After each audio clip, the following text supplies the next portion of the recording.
Hello everybody, this is Conquering History Games, and welcome back to my United Kingdom playthrough here in Hearts of Iron 4 Führerreich. So we've put down the Indian Revolt, and now it's time to start figuring out exactly what our game plan is moving forward here. Of course, I'm dealing with the entrenchment experience, and then I'm going to go get the land battleship, but after that, I'm thinking... What am I thinking?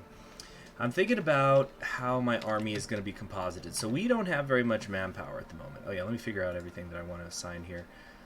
Let's get the chromium, the aluminum, and more aluminum. Alright, so we're just going to queue that up for a little bit, although it doesn't really matter too much what I've got queued up at the moment because I'm going to be having to deal with the London market crash here soon.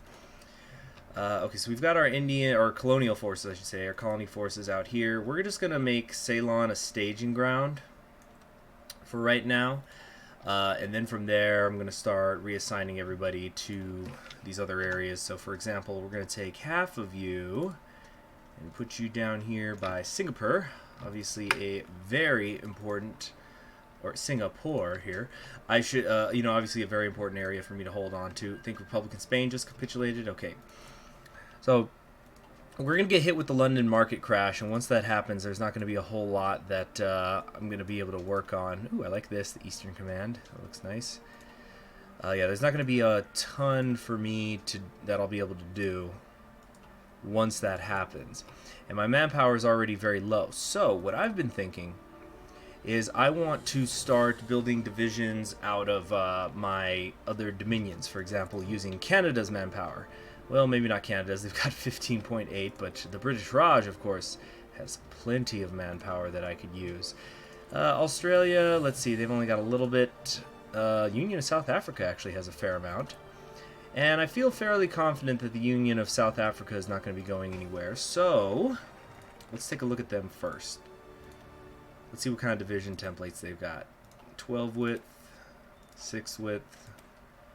Oh, very not good. Very not good. So they've got a 12 width. What does Canada bring to the table? They've got some 15 widths, at least. That's still not much. Of course, the British Raj has the most, but I feel a little bit scared about another revolt happening there, so maybe we'll hold off on that for right now. Anyway, let's set up the land battleship. And by the time that's done, I think the London market collapse is going to happen. Because I don't think just because I forcibly put down the Indian Revolt that it will happen again. Alright. And as time goes on, as we start to get low on manpower, I'll probably begin to slowly disband some of these garrison units. Or I could just wait. So the question that I'm going to have to answer eventually is, do I want to go for early mobilization or go to limited conscription first? Conscription if necessary, but not necessarily conscription. And I think this might be the one that I want more than the peacetime demobilization, because from what I've seen of the London market crash's effects, a 5% difference in consumer good factories alone is not going to be enough. Yeah, I get a little bit faster mobilization speed too, but it's just not much, and I think having a bigger population to draw on is going to be more important. We'll see. Although I think the London market crash also hurts my recruitable population, so really there's a lot of problems going on. But at least I've got extra equipment, so... Irish railroad bombing. These vile terrorists in the Irish Republican Brotherhood have today claimed a bombing attack on a major Irish railway as their own. 2 people have reportedly been killed, with several others having sustained serious injuries. This attack has also put severe strain on the train lines in the region, causing major delays to both passenger and freight travel, as well as hindering movement of our military throughout the region. Fools! Okay, well, you know what that's telling me? It's time to bring the home forces on home. Let's just have them out here. Okay. Come on home, boys. Now, what can I do with my command power? Because it's starting to rise. There's also a few things we're going to do. Oh, right, I need to pick a doctrine. So, I was thinking about this between episodes, and I don't think I'm going to do mobile warfare, because even though I am going for the heavy tanks, I'm not going to have very many of them. Most of my army is going to be infantry, particularly the ones that I'm boosting from India and South Africa and all the rest. So I think either ground battle plan or superior firepower is the way to go. Mass assault, giving a 3% to the recruitable population out of the gate, is pretty cool, but I think I'm still going to hold off on that and instead go for the grand battle plan doctrine. The infiltration could serve me well if I end up having to put down another Indian revolt. And because I'm worried about an Indian revolt, that is why we are going to take forces from South Africa first. So let's set this up. Get a district force. Interesting, they have an armored division. Not much of one, though. Okay, so let's duplicate this, and we're going to make them pretty decent. Maybe not the 7.2s. Maybe something like that for right now. Just 20 wits. Yeah, nothing. Actually, we're not even gonna do the engineering right now. Let's just stick to making the 20 wits, and we're gonna go from there. So I can only make 2 because I'm not supplying all the manpower, but I am still supplying almost a third of it. Okay, here we go. London stock market crash last week saw a tumultuous 5 days for the London stock market, fueled by fears of a shortage of goods and resources due to the ongoing revolt in colonial Africa and India. It's in Africa too. All right, the stock exchange continued to vary wildly as news dripped out from Westminster regarding efforts to prevent further insurrection throughout the empire. It appears the worst was yet to come. Following the conclusion of the trial of the CEO of Hatchery Group, prominent businessman Clarence Hatchery and his associates, with the imprisonment of all those under investigation for the crimes of mass fraud and forgery, investor confidence in the stock market plummeted. Mass selling ensued over the course of today, with traders seemingly in a frenzy of panic. As the government scrambles to find a way to prepare for the economic repercussions, the effects of the 1936 London stock market crash are certain to be felt beyond Britain, and most of all in the empire and its dominions. So once I take this, I'm gonna get a lot of heavy penalties, and a lot of factories are gonna close down. So I need to spend this right now. Let's go to limited conscription, and I think this will bypass. So we're gonna hit. Oh my God! And there it goes. There's the political power. It's gone now. And I don't have enough civilian factories to trade with. The market has officially collapsed. And we've got 2 options here. I can go for the austerity measures or the economic stimulus. So I've read these, and the economic stimulus kind of worries me because it seems that it's something that the kind of left-leaning people would like more. And if I didn't mention it in part 1, I don't think I did. I want to go down the God Save the King path here. I want to create the new empire. I want to go down imperial foreign policy and then do imperial burdens, because I just think the idea of building the infrastructure and things like that is just cool. It's just cool. I like the idea of the British Empire and just locking down control. I think it's different. I'm pretty sure we'll still go to war with people. We'll probably still go to war with Germany, even if we go down this path. And actually, this also opens up a path where I can demand Alaska. So, it is the mission of the British to civilize, as you can see right here. We've been called to do it by God. It's a burden, really. Anyway, we're going to go for austerity measures because I don't think that either of these technically has anything to do with which political path I take, but austerity seems more in line with having the king in charge. And also, it hurts my economy a little bit more, but I get to keep more political power than if I went down the economic stimulus. So I'm doing the austerity. Of course, this might piss off the left, and then people will be very upset with the parliament. All right, Ottoman debt payment, as we are a creditor nation in the Ottoman Public Debt Administration and possess investments within the Ottoman economy alongside owning Ottoman debt. We have also received continual payments by the Ottoman Empire in order to meet their financial obligations and pay us back what they owe. Interestingly enough, it seems as though the Ottomans have seen fit to increase the rate at which they pay us in an attempt to achieve economic independence. Interesting. So now we're going to lose this in December, the Ottoman debt payments, which lowers our consumer good factories a little bit. But I'm already maxed out anyway, so getting 5% more is that actually going to help, because right now 89% of our consumer good factories are being used, or of our factories are being used by consumer good factories. So I guess it doesn't actually matter. Okay, and it looks like going to limited conscription actually didn't help, because the effective total manpower has now gone down by half because of the London market collapse. So we are going to need to do something about this sooner rather than later. I think it takes a long time though before I can fix that. So which one of these that I take, be it the economic stimulus or the austerity measures, doesn't appear to actually have anything to do with which one of these three plans I go with, because either civil service cuts or import tariffs will still allow you to go down any of these three paths, but the issue seems to be, just from hovering over these, it's what political power is in control determines which of the paths you'll take. So for example, full austerity, I have to be paternal autocrat, authoritarian democratic, or social conservative, and I have a majority or a coalition government.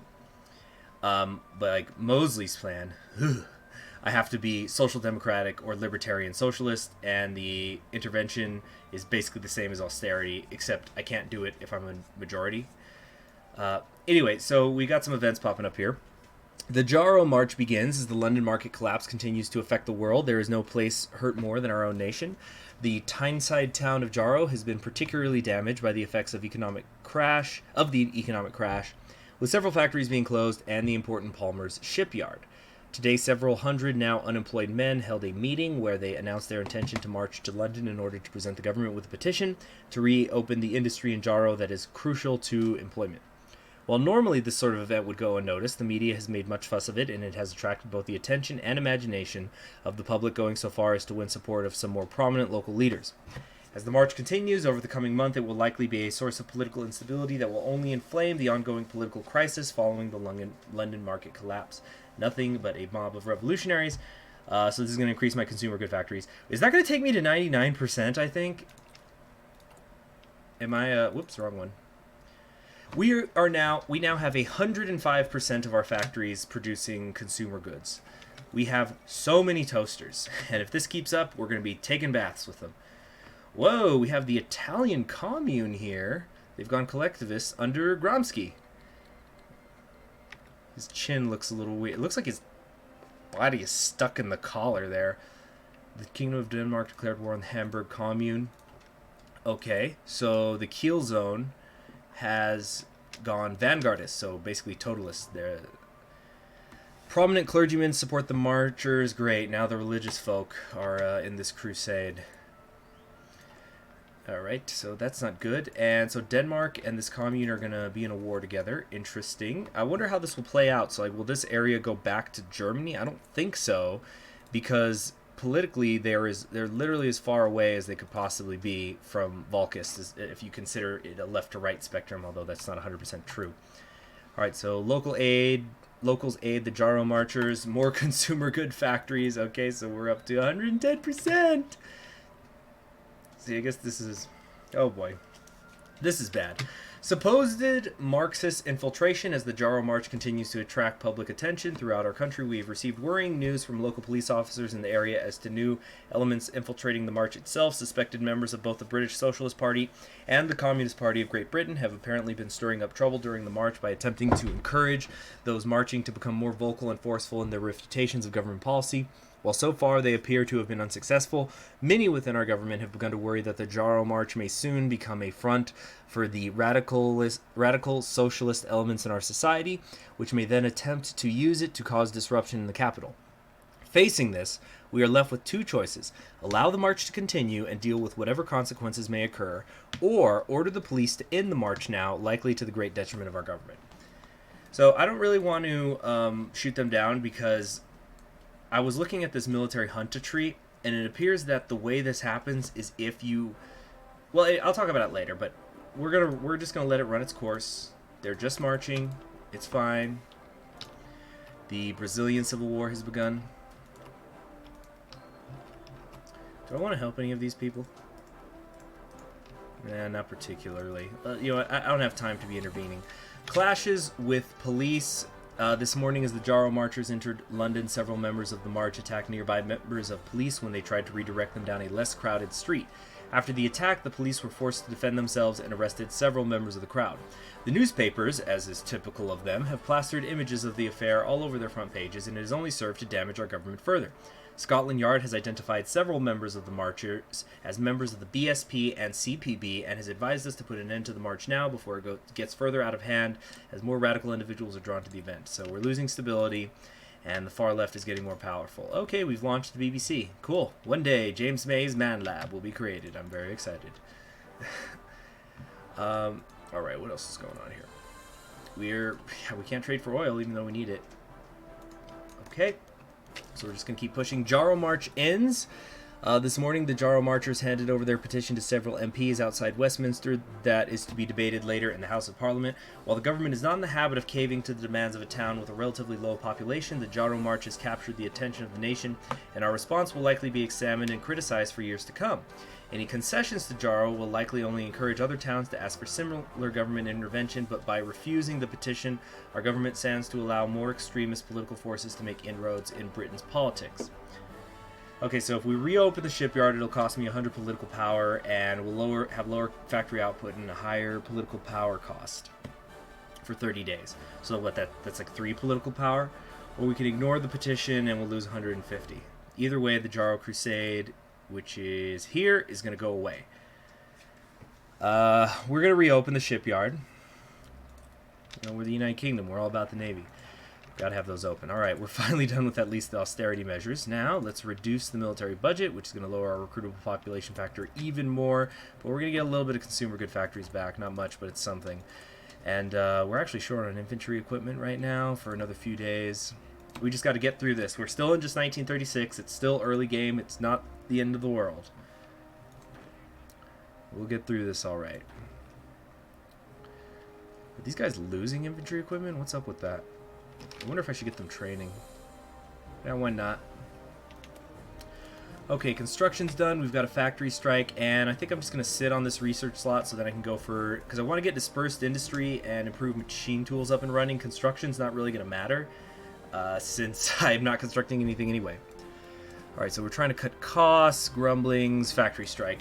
Just, you know, one of those events where it's just, haha, you lose political power. Nothing out of the ordinary, really.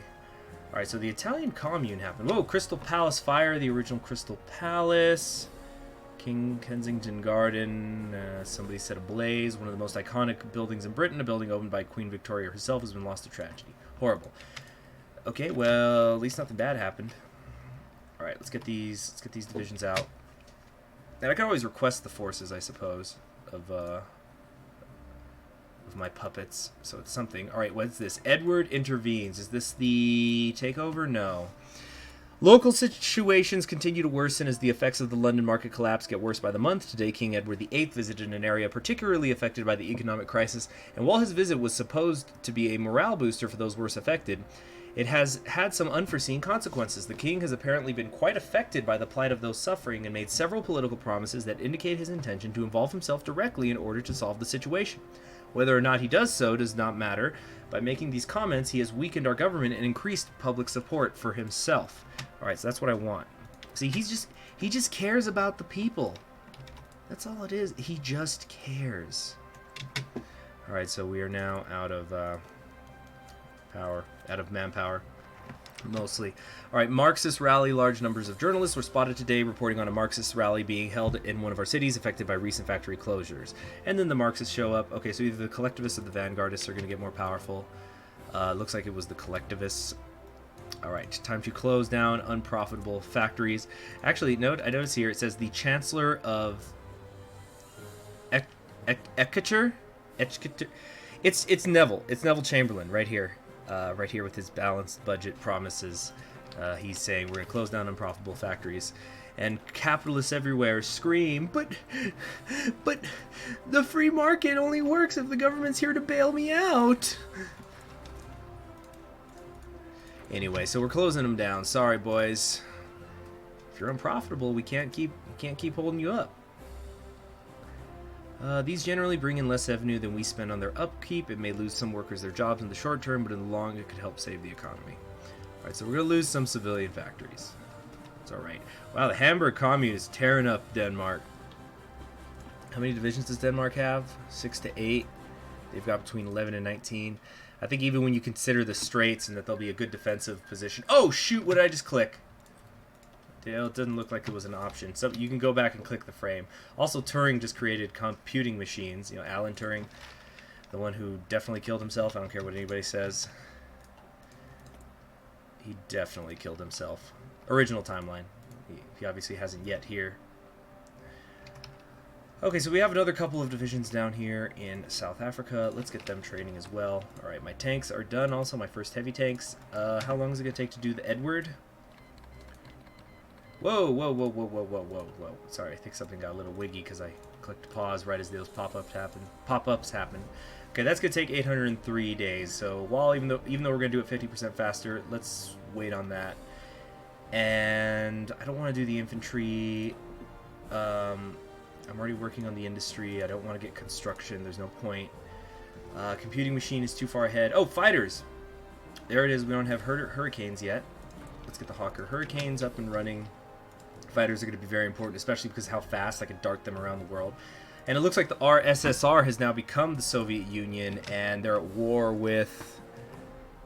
I guess they're just at war with the other SSRs. They're just going to absorb them now. We're going to have a huge Baltic Sea coast now. Alright, time to cut overseas investment. And I've maxed out my command power, so I probably should spend it somewhere. Let's get that. How about you, Alan Brook? Just get you those. Okay. Who can we have running things out here? Harold Alexander, maybe? No, we'll save him to be another field marshal down the line. We got an armor guy. Let's just go with maybe Cunningham. Wait a second. Politically connected. No. No. We got another armor guy. Dempsey. We got a lot of good ones. Maybe Dempsey. We could have him be a field marshal, maybe. Let's have him cut his teeth on the ground for a while first. Alright, Imperial Conference location. As the new year begins, the date of the next Imperial Conference approaches ever closer. While still several months away, preparations are currently being made to host the Imperial delegates of the conference. Work so far has focused in London, the traditional meeting place of the conference.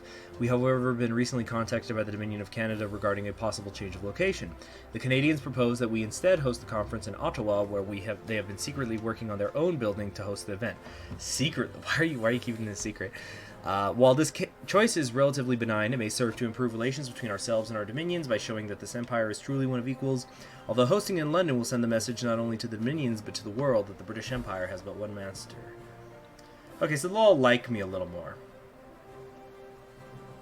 We're doing it in London. I need the political power. Although there is a focus out here. Where is it? Yeah, here, Imperial development would only take me 7 days, and that would negate the effects of what I just did. So I probably will do that next after I'm done cutting this overseas investment. Just keep them on our side. We don't need another Indian revolt breaking out. Although, like I said, we've got some troops stationed here and here. Because I own this directly, this doesn't belong to the Raj. We should be okay. And the Soviet Union just got a huge amount of equipment from the Ukraine. It looks like the collectivists are getting pretty strong here. Okay, we're done with the overseas investment. Let's just go and do this Imperial development real quick. The Empire does not consist of just the home isles, but also the many extraterritorial regions under her sway. While we have direct control over our colonial holdings, our dominions have a certain degree of freedom. Whilst this should not be taken for the good of Empire, we should invest for granted, maybe? For the good of the Empire, we should invest in their development. That's probably just a typo. They just messed that up a little bit. Alright, Manchester mill workers strike. Boy, if it isn't one thing, it's another. The London market collapse has affected millions of people across the Empire, but none more so than the working class citizens of the north of England. The city of Manchester, right here, and its surrounding towns are dependent on cotton mills and cotton exports. So the severe decline in our country's exports has had a dire effect on the region, with many companies going bust, and the closure of factories and mills has resulted in hundreds of people being unemployed and impoverished. Factory and mill workers fear for their jobs and families, and many have seen their wages cut, causing major unrest in the area. This unrest has today caused disparate strikes throughout the region, with the biggest of these strikes taking place in the industrial town of Rochdale. At 9 o'clock this morning, workers from one of the largest cotton mills in the town abandoned their work and marched out of the mill and into the streets. They're chanting, they want better wages and working conditions, etc., etc. Okay, so it's not like I have a choice here. So now we have the mill strike. We're only getting 0.15 political power a day now. We gotta get rid of this crisis. What's Germany doing? Looks like they're going to go after tanks. Yeah, these all take 70 days. I don't have time for this. Alright, let's raise new taxes.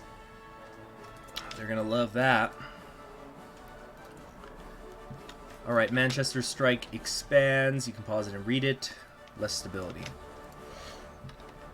Okay. Looks like Romania is winning. This was this. Edward intervenes. Local situations continue to worsen as the effects of the London market collapse get worse by the month. Today, King Edward VIII visited an area particularly affected by the economic crisis, and while his visit was supposed to be a morale booster for those worst affected, it has had some unforeseen consequences. The king has apparently been quite affected by the plight of those suffering and made several political promises that indicate his intention to involve himself directly in order to solve the situation. Whether or not he does so does not matter. By making these comments, he has weakened our government and increased public support for himself. How dare he? So it's costing me political power the more I do this. Anyway, okay, so we've got communes here. The Kingdom of Romania is under Nicholas. A white peace was just signed. Are they a puppet now? Yeah. Okay, so Romania just took control of Hungary.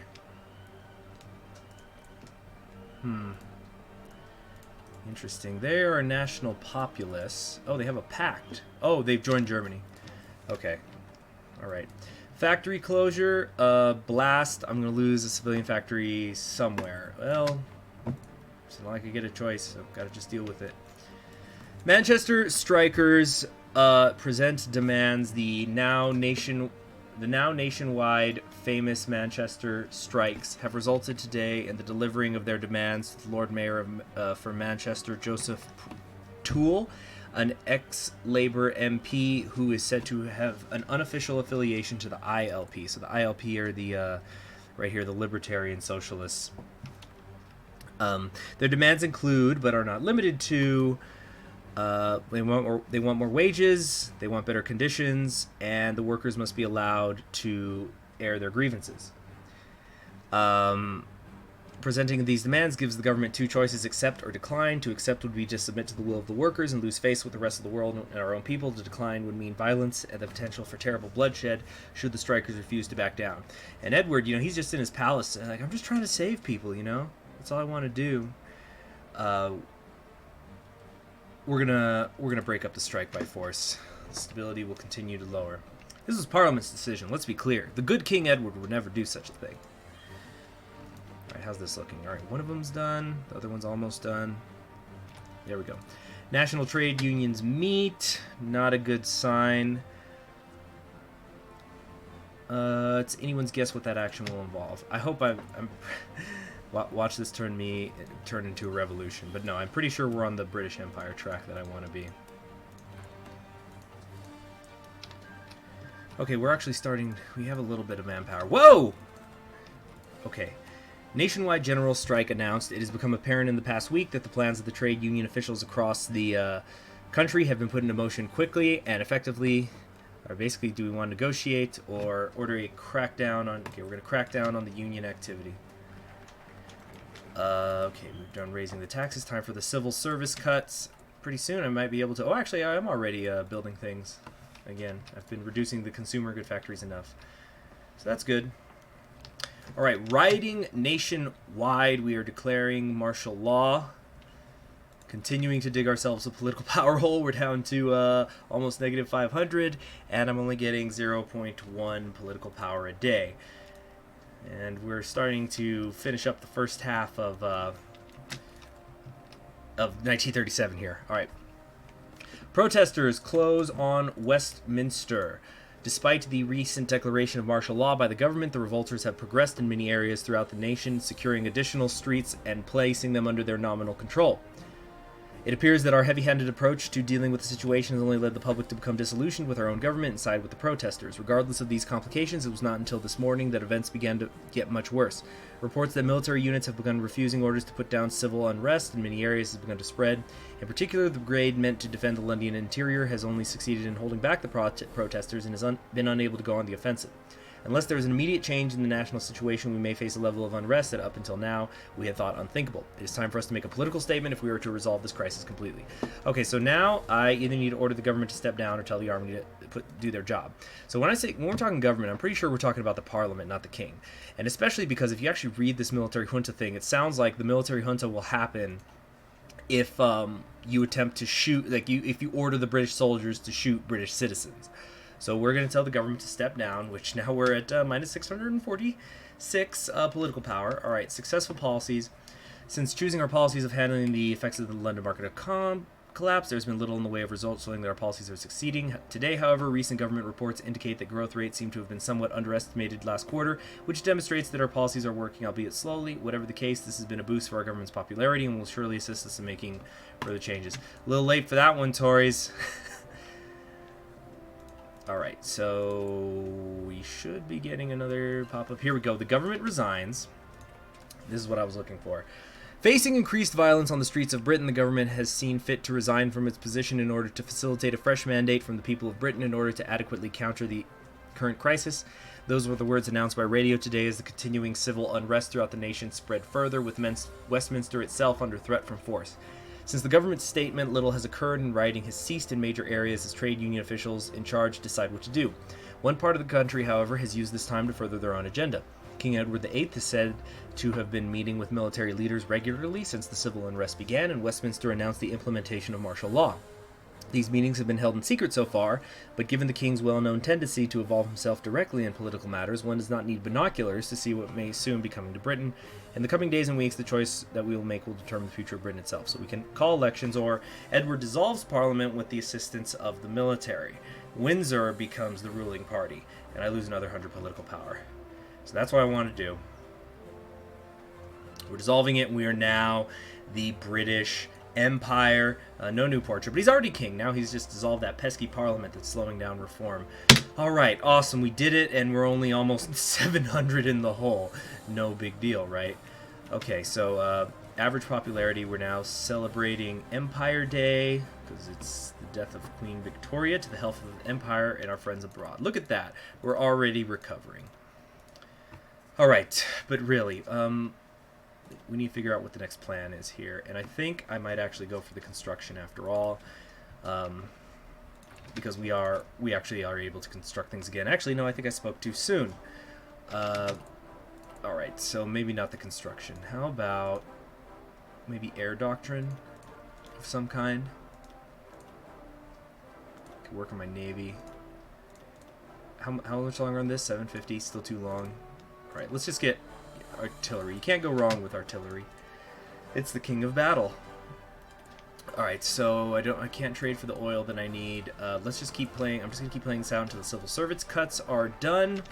Okay, awesome. So now I should be able to take God Save the Queen. In the wake of great civil unrest across the nation, His Royal Highness Edward VIII has dissolved Parliament and has taken the reins of the Empire's future into his own hands. For the first time since the Reform Act of 1832, the king rules his country. It's been over a century, but it just feels right. Okay, but once we're done with that, once we've taken God Save the King, I need to choose to either end the interventions or do full austerity. And I might need to really take a good long look at this to decide which one's going to be. Full austerity, of course, looks longer, but I'm wondering if it actually helps me more in the end. Like it's that's the trade-off. Oh, wait, these take 140 days each. Goodness. Well, I'll figure out the math in the next episode. The point is, we've recreated the British Empire, and it feels so good. Now we'll have to deal with some other issues, prepare for a potential war, but also have to deal with these external issues. Anyway, I'm Conquering History Games. Please subscribe if you haven't already. Long live King Edward, and I'll see you in the next one.